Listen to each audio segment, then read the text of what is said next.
Hello guys, मैं हूं विशाल।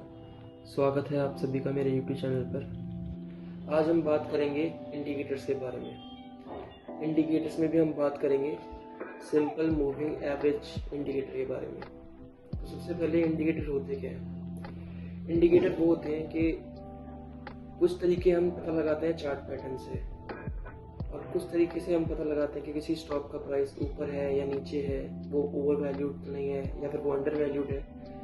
ये सब पता लगाने के लिए हम इंडिकेटर्स का यूज़ करते हैं। हम पी का भी यूज़ करते हैं, बट इंडिकेटर उसका एक साथी है। तो जब मार्केट डाउन होती है, मतलब जब सारी मार्केट गिरी हुई होती है, तो उस टाइम पे क्या होता है कि हमें पता नहीं चलता कि कौन सा स्टॉक में बाय करना चाहिए, कौन सा अपने लोएस्ट पर है। तो इस सब में इंडिकेटर्स हमारी काफ़ी हेल्प करते हैं। तो चलिए शुरू करते हैं सिंपल मूविंग एवरेज के बारे में। वीडियो में आगे बढ़ने से पहले मैं चाहता हूँ आप सभी मेरे टेलीग्राम चैनल को विजिट करें। जो कोई भी नए न्यूज़ या कोई मेरे पोर्टफोलियो में कोई स्टॉक में ऐड करता हूँ, वो सब मैं सबसे पहले अपने टेलीग्राम चैनल पर अपडेट करता हूँ। तो चलिए वीडियो में आगे बढ़ते हैं। तो सिंपल मूविंग एवरेज एक ऐसा इंडिकेटर है जो कि हमें एक चार्ट पैटर्न के ट्रेंड के बारे में बताता है कि वो उस चार्ट पैटर्न से नीचे है या ऊपर है। मैं इसको वीडियो के थ्रू समझाता हूँ तो ज़्यादा बेटर रहेगा। मैं एक और चीज़ बताना चाहूँगा कि ये जो इंडिकेटर्स हम यूज़ कर रहे हैं, ये सब हम एक चुनिंदा कंपनीज़ के लिए यूज़ कर सकते हैं।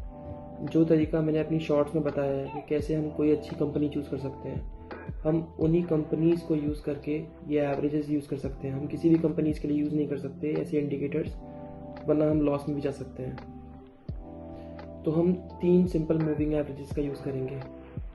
वो एवरेज जो 20 दिन में मूव करता है, वो जो 50 दिन में करता है, और वो जो 200 दिनों में करता है। इसको बनाने का रीज़न ये है कि 3 टाइप के ट्रेडर्स होते हैं: शॉर्ट टर्म, मिड टर्म और लॉन्ग टर्म। तो शॉर्ट टर्म जो होते हैं वो एवरेज 1 मंथ के अंदर खरीदते हैं, बेचते हैं। तो हमने 20 लिया है। और कुछ ट्रेडर्स होते हैं जो मिड टर्म वाले, वो 50 से 60 दिन के अंदर खरीदते या बेचते हैं, और लॉन्ग टर्म वाले 1 साल के अंदर। तो हमने ये तीनों ही एवरेजेस यूज़ करे हैं। तो हम इसमें क्या ट्रिक यूज़ करेंगे कि जब स्टॉक प्राइस इन तीनों के एवरेजेस से कम होगा तब हम उसे बाय करेंगे, और जब इन तीनों के प्राइस से ऊपर होगा तब हम उसे सेल करेंगे। तो चलिए शुरू करते हैं। तो सबसे पहले हम tradingview.com पर या फिर TradingView ऐप पर जाएंगे और इंडिकेटर्स में जाएंगे। इंडिकेटर्स में हमें सर्च करना है सिंपल मूविंग एवरेज।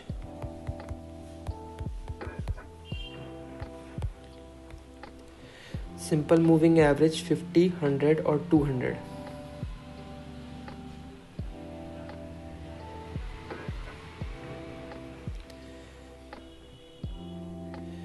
इसको सेलेक्ट करने के बाद हम सेटिंग्स में जाके इसे एडिट करेंगे।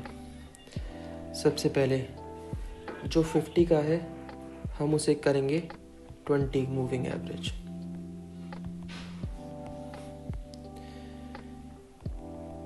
इसे हम करेंगे 50 और इसे हम करेंगे 200।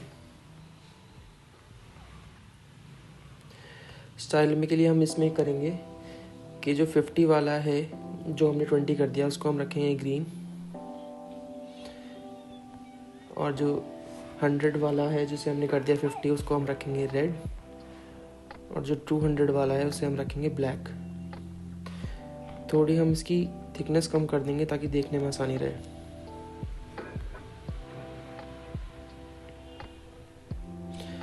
तो हमारा कुछ ऐसे लाइंस आ जाएंगी हमारे पास। तो हम गोदरेज कंज्यूमर्स का एग्जांपल लेते हैं, जो कि एक अच्छी कंपनी है। तो इस इंडिकेटर के थ्रू हमें बाय तब करना है जब ब्लैक लाइन सबसे ऊपर होगी, उसके नीचे रेड लाइन होगी, और उसके नीचे ग्रीन लाइन होगी, और सबसे नीचे कैंडल होगी। वो हमारी बाइंग अपॉर्चुनिटी है। तो हम इसमें देखेंगे कि यहाँ ये अपॉर्चुनिटी बन रही है कि सबसे ऊपर ब्लैक लाइन है, फिर रेड लाइन है, फिर ग्रीन लाइन है और उसके नीचे कैंडल है। तो ये हमारी बाइंग अपॉर्चुनिटी होगी। यहाँ से हम बाय करेंगे और हमें सेल तब करना है जब इसका रिवर्स हो। सबसे नीचे ब्लैक लाइन, फिर रेड लाइन, फिर ग्रीन लाइन और उसके ऊपर कैंडल। तो हम देखेंगे कि ये ब्लैक लाइन सबसे नीचे आ गई है यहाँ पर, और ये फिर रेड लाइन और ये ग्रीन लाइन, ये हमारा सेलिंग प्राइस होगा।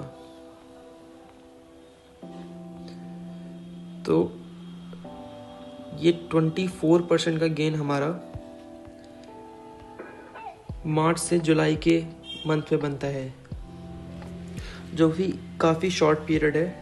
पीरियड लॉन्ग भी हो सकता है, बट ये एक सेफ साइड है बाय करने के लिए और सेल करने के लिए, क्योंकि इसके नीचे का मतलब है कि इस टाइम पे 200 मूविंग एवरेज वाले, 50 मूविंग एवरेज वाले और 20 मूविंग एवरेज वाले हर कोई सेल कर रहा होगा, इसलिए प्राइस बहुत डाउन होगा। और इसके ऊपर जाने का मतलब है कि प्राइस बहुत हाई है, ये हमेशा नीचे ही जाएगा। हमेशा नहीं, मतलब थोड़ा ऊपर जा सकता है, बट चांसेस है कि वो ज़्यादा नीचे ही जाएगा। इसको आप इस तरीके से याद कर सकते हैं कि एक लड़का है जिसके काले बाल हैं, उसने रेड टी शर्ट पहनी है और वो घास पर बैठा है। तो जब वो सीधा बैठा होगा, मतलब ब्लैक लाइन ऊपर, रेड लाइन बीच में, ग्रीन लाइन सबसे नीचे और उसके नीचे कैंडल, तब हमें बाय करना है। और जब इसका उल्टा होगा तब हमें सेल करना है।